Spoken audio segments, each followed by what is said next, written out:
Sorry for the delay, everyone. Turns out when you get sick, you can't really focus on editing episodes, let alone actually watching episodes. But I'm back from Vegas. Oh, sorry, that's a typo. I'm back with Vegas. He broke me out of the city zoo. Shh. Listen, people can't know that I kidnapped my guests to do the show. It wasn't kidnapping. I went willingly. That is true. Welcome, everyone, to Ultra Galaxy Chat, episode 3? Yeah, it's episode 3. Where we talk about the present Ultraman, which is currently Ultraman Decker. Also known as the better Trigger. Triggered the second draft. Trigger Deluxe. Triggers Empire Strikes Back. I don't think anything can beat Empire Strikes Back. Except for Godfather 2, Godzilla 1984, One of the Planet of the Apes. One of the planet. How dare you not pick the remake? It's like, oh no, buddy. Oh, You need to reevaluate your situation there. Wait, which remake? The Burton one or the good one? The one with Abraham Lincoln. Oh, the Tim Burton one. Yes. But yes, we're talking about Ultraman Decker episodes 5, 6, and to quickly, just to get it over with, like I said last episode, the recap episode. Which, I'll be honest, I hate recap episodes. This one was not that bad. No, it wasn't, especially since it's sort of a sequel to a show that we didn't even watch. Yeah, I noticed that, because, like, I'm seeing all these clips, I'm like, this was a show that aired before. But we'll get into it when we talk about it. So, Decker, or not Decker, sorry, Vegas. I usually like to ask my guests before we start talking about the current episodes, what were your initial thoughts on Decker when it was announced? Oh god, more Trigger. I can't blame you. I was also in that pool of, you know what, I'm a bit concerned if it's just Trigger, but it's Dinah instead. Yeah. Although, I will say, when I watched the first episode, it was decent, but then again, first episode of Trigger was decent. So I was wary. But then I saw the second episode, and then the third episode, and now I'm caught up. And I have to say, like, Decker is actually a really, really good show. Way better than Trigger. And I find it hilarious because I remember with Tiga and Dinah, Tiga was a hit. And Dinah was, I'm not going to say Dinah was bad, but it did not perform as well as Tiga. I think it was just maybe star power. Yes. Behind Tiga, and then Dinah was sort of like, here's a newcomer. Ooh. Yeah. And then, like, you have the reverse situation here with Trigger and Trigger and Decker. Still find it hilarious. Why is his name Trigger? He has a gun. Well, you see, we wanted an Ultraman that had the letter T in his name. Didn't you guys just do a show called Taiga? We don't talk about that. Why didn't you just save Taiga for the Tiga sequel? It makes more sense. Taiga, Titus, Trigger. How are there 3 Ultramen in one show that all start with the letter T? Huh. I never noticed that. But yeah, so episode 5, The Glutton of the Lake. Also known as the obligatory Eleking episode. So we already did the Gomer episode. Now we got the Eleking episode. Metron, maybe? Then again, we already have Marluru. If it wasn't for that one L in that name, it would be so much easier to say. Japan and their pronunciations, man. Like, don't even get me started on the Dr. Light crap in Mega Man. In Japan, they call him Dr. Right. Well, here in the States, we call him Dr. Light. Dr. Light actually makes a lot more sense, though. Yes. I always just assumed his name was Dr. Hikari in Japan. And we just took his name and like, oh, Hikari means light. We'll just call him Dr. Light. See, that's a smart thing. But no, that's not what happened. So this episode's about a alien pit named Yuko who got stuck on Earth. At the worst possible time. Things couldn't possibly get worse. Sees the barrier go up. Ah, shit. She finds a job, somehow rents an apartment, and I'm like, man, she's doing better than I am right now. And she has a pet named Elly, which is an Eleking. So, has there ever been another monster that has shown its own life cycle like this? None that I can think of. Oh, wait, no, there was one in Dyna. There was one in Dyna. I can't remember the exact name of it, but it was the episode that focused on the orphan girl who finds, like, the kaiju capsule or egg. You know what's funny? I think I was on Ultra Ranger for that episode. I think it may have been that episode. Aside from that, I can't really think of any other kaiju or alien where we've seen like baby to like full grown size. Because I want to see a baby Gomora. Like baby Gomora or baby Zeton. And have baby Zeton still have the deep voice and the charging sound effect. Because that shit will give you nightmares. Just the little baby Zeton. Zeton.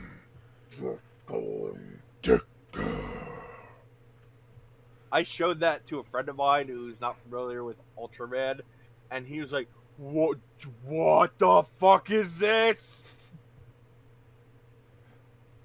Anyway, yeah, Eleking. It's a brand new suit. Really? Yeah, I can't remember who it was on the production team that announced it on Twitter, but they've been announcing a lot of stuff like that on Twitter. Elly the Eleking has the special honor of being the first iteration of Eleking to be using a brand new suit. That's awesome. The elbows are a bit fucky. Like, just something about its out, like when it keeps moving its hands around, it looks like it freaking broke its arm at the elbow. And I'm like, what is wrong with you? I keep focusing on the hands. Because like, I know that's part of the design. But the hands always freak me out. Because they're like, there's no fingers. It's like little black dots. Where it's like, oh, do you shoot missiles? No. Did your hands just get molded together? Like, are your hands electrical sockets? Like, what's happening here? Can I plug in my USB-C? I need to charge my headset. or if you zap it, does it get fully charged? I feel like that's something we shouldn't test. Much like how Decker shouldn't have fought an electrical kaiju in water. Oh my god. Okay. So, I love this guy. I love Kanata. But man, is he a dumbass. In the best possible way. It's one of those things where he didn't think of it, and it bit him in the ass. Exactly. And then I remember just using my Luxray in Pokemon Pearl to beat the 4th gym leader because it's all water. Just Thunderbolt, Thundershock, Volt Tackle. I win. But that fight was probably my favorite fight in the show so far. Especially after Decker goes his new form, Miracle type. Which, I know that the forms are based off Dyna's forms. Because this is a Dyna, like, anniversary series or something to that effect. I was not expecting Miracle to just be psychic. Yeah, the whole floating thing, the way that it moves its arms to create like psychic abilities, that's crazy. Yeah, like I was just expecting it to be the speed form, but no, they took Miracle and actually worked with it, form that could like make miracles. It's probably his most broken form right now. Till he At gets his least final form. I know I'm wrong, but I still think he's gonna get a form called Smash. Just because of the way that opening goes. Maybe that'll be like a movie form, or like if Ultraman did Televicoon exclusives. God, could you imagine? Ultraman Decker Smash type, and it's just him with the rubber hammer that you see in all the Toei shows. Yeah. So one thing I wanted to talk about was the alien pit in this episode, because one thing I have noticed in the seasons that I have watched, they have been taking alien pit and making them more friendly and more sympathetic. At least in the seasons I've seen. Like, I've seen Alien Pits' debut episode from Ultra 7, which is also Eleking's debut episode, because, like, it's sort of like you can't have Eleking... Like, Eleking's able to stand on its own. But the Pidians? You feel pity for them? Oh, God. The Pidians, you really need Eleking for. Or you just need some sort of kaiju. But I did like that with this alien pit, it's a different dynamic. Because usually they're in pairs. When we saw Yuko's pair, it was her mother. Right. Doing that weird pose. Just standing there. Motionless. Like, I keep saying it's the white diamond pose, because... Like, I don't know if you've ever seen Steven Universe. I got up to... I want to say the final arc I didn't watch. But I do know of White Diamond. White Diamond, whenever she always had this specific pose, and her Pearl also had the exact same pose. And every time I see anyone in that pose, I just think of White Diamond, and it's like really creepy. You never know, maybe someone on staff is a fan of Steven Universe. That would be amazing. Before you know it, we get a race of aliens that are literally just rocks. I'm a rock monster. I eat rocks. Yum yum, I like rocks. But I'm made of rocks. Alright, that Rick and Morty joke's dead. I like that Ichika got to be the focus of this episode. Yeah, I really appreciated that. I really like that these episodes are not just focusing on Kaneda, but everyone in Gut Select. Hell, Hanajiro technically got a focus episode. He got two. Yeah. Oh, freaking the scene in that episode where like Ichika's like, do we have like a super powerful battery? Yes, we do. It is in our basement at the TPU headquarters. It can surplus an entire city for 3 days. Can I borrow it? Oh, and keep this between us. The Gut Selects team has very many secrets. I love that line. I love that he just looks straight at the camera as if like he's pulling a Deadpool, but he's an AI, so it's like it's funny as hell. Hanajiro is like slowly becoming my favorite character. I legit thought I was going to hate him. Yeah, because he's a robot version of the creature from Dyna.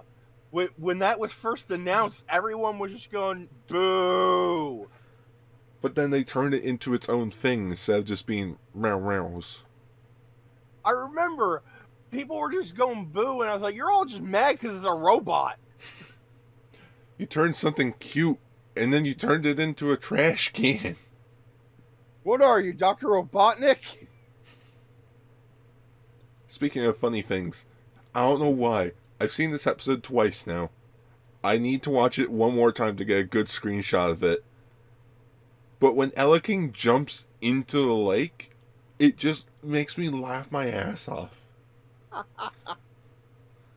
It's just something about the editing of like, here's a full-blown new Eleking suit diving into the water. Well, not diving, but like belly flop, but still.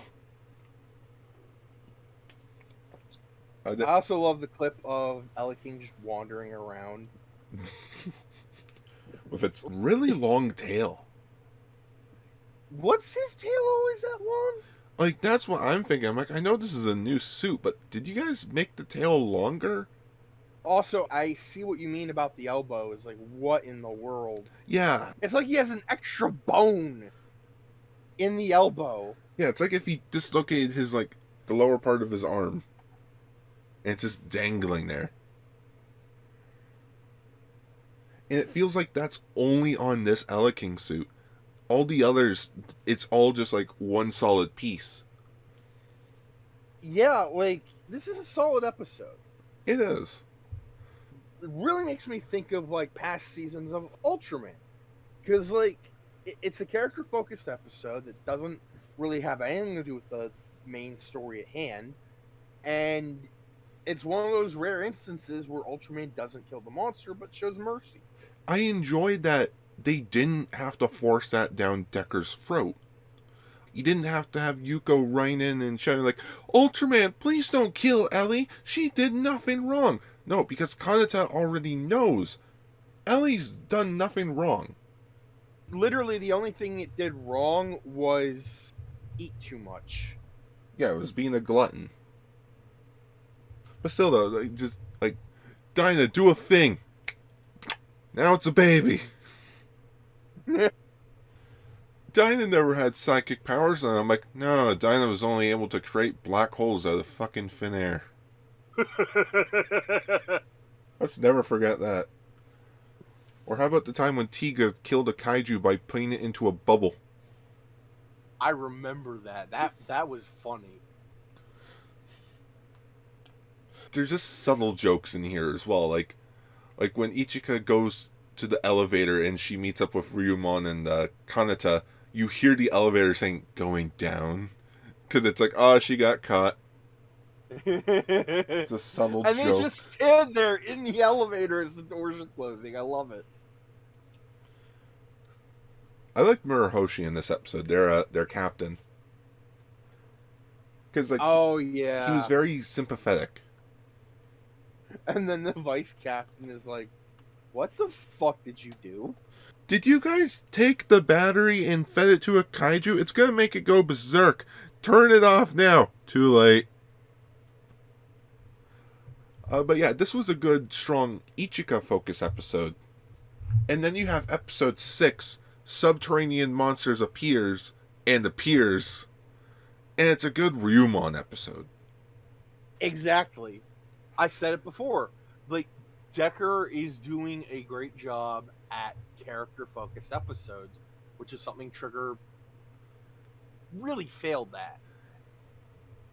But we're not here to talk about Trigger, we're here to talk about Decker. So, Pagos, or Pagos? Makes me think I'm going to bump into him in, like, the chip aisle. Get some Pagos. Apparently this episode is a reference to an episode of Ultra Q with the whole rainbow thing. And, you know, Pagos is also an Ultra Q monster. I find it kind of funny that a black and white TV show from the 60s had an episode dedicated to a rainbow. Look, it's a rainbow. It's just a smudge of gray. And it's like, oh, it's so beautiful. Like, I literally can't see anything. There is a colorized version of Ultra Q, though. I did not know that. Back before the Mill Creek Blu-rays came out, a lot of people used it for their videos because it's like, you know, it's in color and not in black and white. But I still prefer to watch it in black and white because the colorized version came afterwards. I like the black and white version just because it kind of, like, it adds to the feel of Ultra Q. Yeah, and it sort of makes Ultraman feel like more bigger step because now we're in color. Yeah, like the second Ultraman like stepped on the scene, it's like color came to the world or whatever. That was when our eyes opened and we realized we weren't alone. Still love the Tiga episode where this dude wanted to find a monster and like went to Eiji Subaraya or whatever, and he's just like, I don't know who you are, please leave. And then Ultraman's a real thing. It shows up to fight the monster in the lake with Tiga, and Eiji Subaraya is just like, I'm gonna make a show out of this shit. I mean, heck, even in the original Ultraman show, you see toys of Ultraman and kaijus, and it's like someone's making a profit off of this. People are dying left and right, but hey, you gotta sell merchandise. It's like the Marvel universe. There's like toys of all the heroes and villains, and it's like some of these villains are known for killing like hundreds to thousands of people, and you're just making a toy based off of them. For $19.99. Like, there's a toy of Whiplash in the MCU, and it's like, this man nearly killed an entire convention's worth of people. So, interesting fact about Pagos. This is his 4th consecutive year of showing up. Really? Yeah, he's shown up in Taiga, Zet, and Trigger, even though in Trigger it was just a movie. That's the episode Z, right? Yep. Is that any good? You know what? It perfectly describes Trigger. Ryumon's backstory, which apparently he's a rich kid. Got everything he always wanted. Like, it's not that he thinks that he deserves better. He thinks of it as like, oh, yeah, everything was just handed to me. And he sort of didn't like that. So when he finally got to join Gut Select, he tells Kanata, this is the first thing I've ever achieved on my own. And that's why he cares so much about it. So I guess that's why he really likes being a part of Gut Select. He earned it himself. In which, as someone who also, like, is not, from, like, a rich family and all that, being able to earn something on your own, it feels more rewarding. Yeah, it feels good. Like, I deserve this because I earned it. The city of Sorafune has some monsters digging around underground. Hollow Earth, man. So we got Pagos, Gudon, Teleston, and Twintail. Like an entire colony of Twintail. Which, funny enough, Twintail was originally known as the Ancient Monster, but in this episode they changed his subtitle to match the rest of them as Subterranean Monster. Interesting. Yeah. Much like with the Eleking suit being brand new, this one actually has the reverse, where the Gudon suit, like the kaiju that got teleported outside and got, like, beaten by a Decker with the laser beam and such. This is actually Gudon's last time showing up with this suit. Huh. Because they've been using this suit since Mabius. Wow. So, like, that's a good 15 years? 16 years, actually. So they're putting it into retirement, and if Gudon ever shows up again, he'll get a brand new suit. That impressive. And I just look over at Superhero Senki and see the Kamen Rider Shin suit just on a mannequin because or Toei the was Kamen Rider Blade suit and with the purple T-shirt. And Toei's just too fucking cheap to hand Ishimori Productions money to be like, here, go make a new suit of these guys. Just, it hurts. Like, I understand, but it hurts to know that some of these things that we all like from the Kamen Rider franchise, we can never see again. See, that's something that confuses me. Like, for a production of something like this, you obviously have to have like multiple suits. Yeah. So it bugs me that they just get rid of all of them when they should know this series has like anniversaries like every fucking week.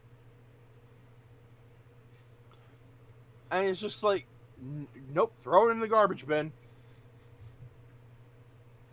Saber can't show off any of his other forms in the team-up crossover because we reused all of them.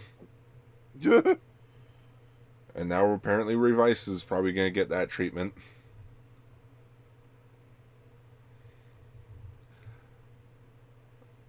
I think my favorite scene, though, in this episode has to be everything underground.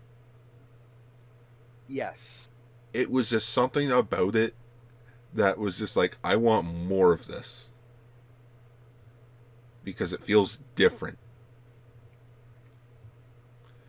And I hate to say it, it somewhat looks better than a lot of the stuff in the Ultra Galaxy Fight series. Because it's just like, it's underground, it's probably green screen, but it does look like there is some sort of like background prop that they do have. Like, I wouldn't be that surprised if that was the case. Because like, there was something about the underground area that was just... It felt real. Yeah.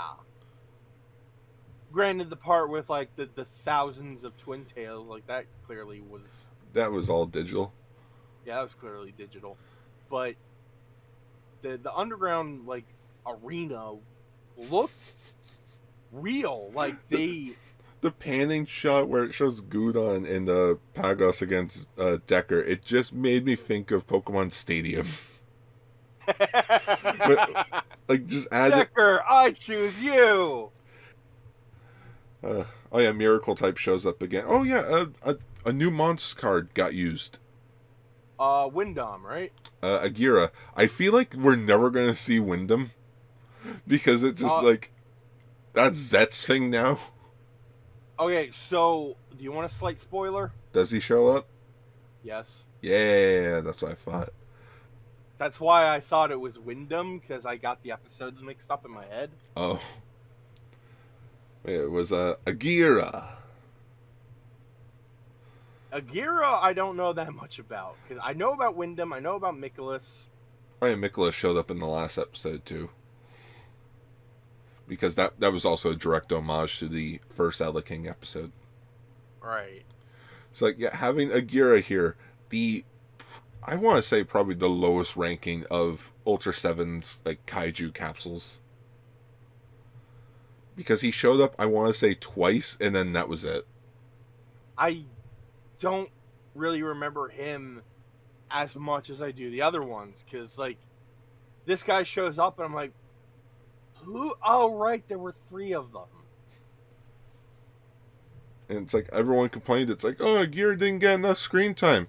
Bitch, Agira didn't even show up in 3 episodes of Ultra 7. Again, this is the best we're gonna get. Again, Agira's like most famous point in the spotlight in Ultra 7 was when he got beaten up by the robot Ultra 7. Getting beaten up by your own robot master. How does that make you feel? Mega Man, you are not. Oh my goodness, it's real. Yeah, robot master. There was also like this subtle message of like, why are the kaijus attacking? And it's like, oh, it's an act from God. Like, God doesn't like this new factory that's in the city that's here to dig up all the metals underground. Which apparently the kaijus underground feed off of that to, fucking survive. Yeah. Quit stealing my food. Bitch, we need that to live. I'm hangry. Oh, that was it. He was just hangry. Oh my god, he was angry. Yeah, after episode 6, I think this was when we all came to the conclusion of like, okay, Decker has definitely proven itself to be better than Trigger. But yeah, this episode, like, I liked it. I mean, I like all of the Decker episodes, even the crossover. I will say I do like the crossover, but that's getting too far ahead. Yeah, yeah. That's next episode of Ultra Galaxy Chat.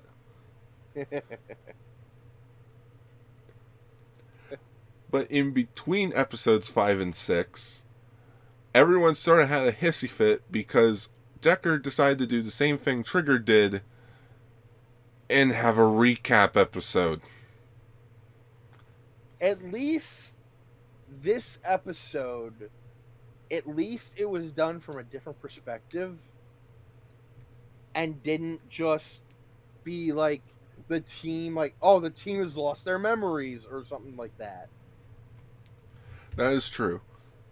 Appreciate it when it's done from a different perspective. It's about everyone's favorite TPU member, Masamichi Hotta. I unironically like Hotta. Just from this episode alone, he sounds like a really cool guy. Yes. He's like, freaking, the old guy from Zet. Just slightly younger. Oh my god, yeah. That's who he's reminding me of right now. That guy was so cool. They were having a party and he showed up with his gigantic fish. How he took on a freaking kaiju with a rocket launcher.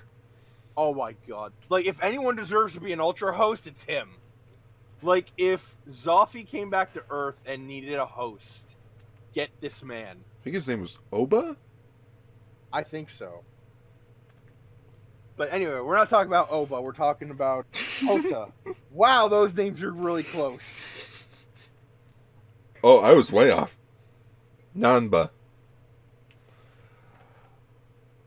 A lot of people were also confused by, wait, why am I seeing footage of the past that wasn't in Trigger? Well, before Trigger came out, Super Riot announced that there was going to be like a few spin-offs. One of them, of course, was being the audio drama that we got with Galaxy Rescue Force. Right. And the other was about the TPU Technology Division Special Section 3. It was only available on Subaraya Imagination. And it was sort of like, I guess the reason why it was on their service was just to be, the service just came out. They want to push more subscribers. So, hey, if you want the full context to Trigger, come watch this show. I feel like not even full context would help Trigger. No, like, you could have, like, all the director's commentary in the world, and you could be like, I'm still lost. There wasn't really much about this recap episode, aside from it also showcasing footage from the Trigger movie. Right. And Marluru? Metron Jr. He accidentally lets it slip that Kengo is Trigger. And of course, Hotta is like, what the fuck, man?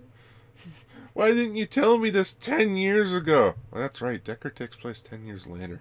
Well, yeah, because like the movie is like 2 years after Trigger.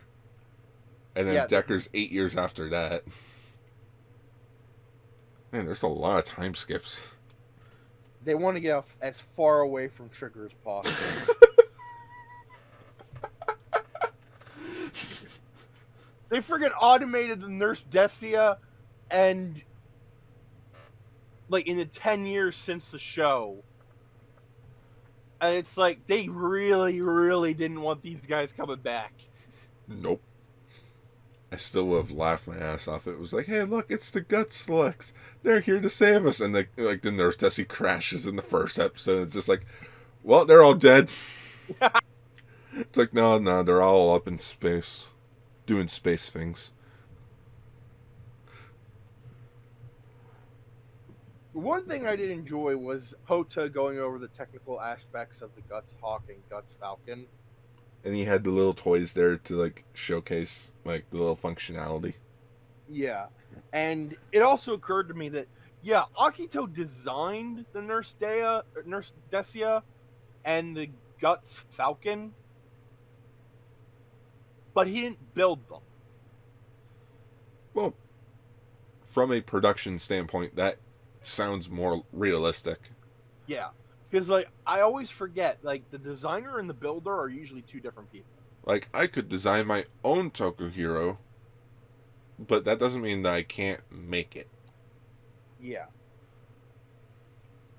like I can design giant robots all day, but like I don't know shit about building. I liked Hotta. What was it, Meton Junior? Metron Jr. Metron Junior. I St- kind of liked him, but at the same time, he had like no character development in Trigger. I just find it bizarre that for a show that was meant to celebrate Tiga's 25th anniversary, let's have an Ultra 7 alien be the mascot character. Like, I get it, it was also the 55th anniversary, the Ultra series as a whole, but still. So he did have a clever joke, just, why are you here? Why didn't you go into space? I'm from space. I've been there. It's boring. Oh, right. Oh yeah, according to this episode, the events of Ultraman Chronicle D are a thing. That happened. Oh, is that where he's living with Debon? Yeah. Oh my god. Where he's living with Dagon and they're talking about Ultraman. So essentially, they ripped off Ultra Ranger. Two guys living together talking about Ultraman. Is that why you rebranded the show? As the Ultra Ranger? Maybe.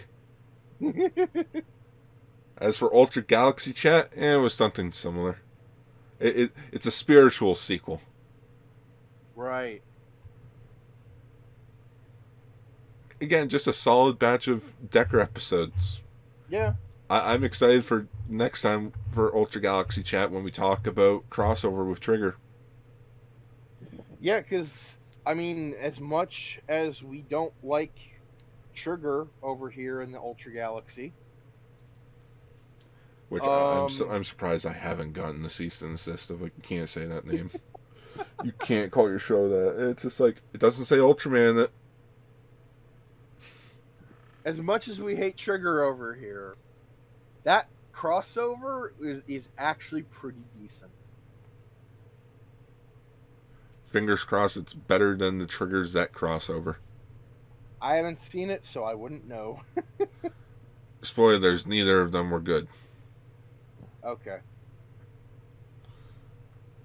So, Vegas, do you have anything you would like to plug before we wrap up this episode? Yes, I am a Twitch streamer. I stream on Twitch, Facebook, and YouTube under my name VegasBear92. I stream all sorts of stuff. Yesterday I was streaming House Flipper. I've been trying to have a consistent schedule, but my life has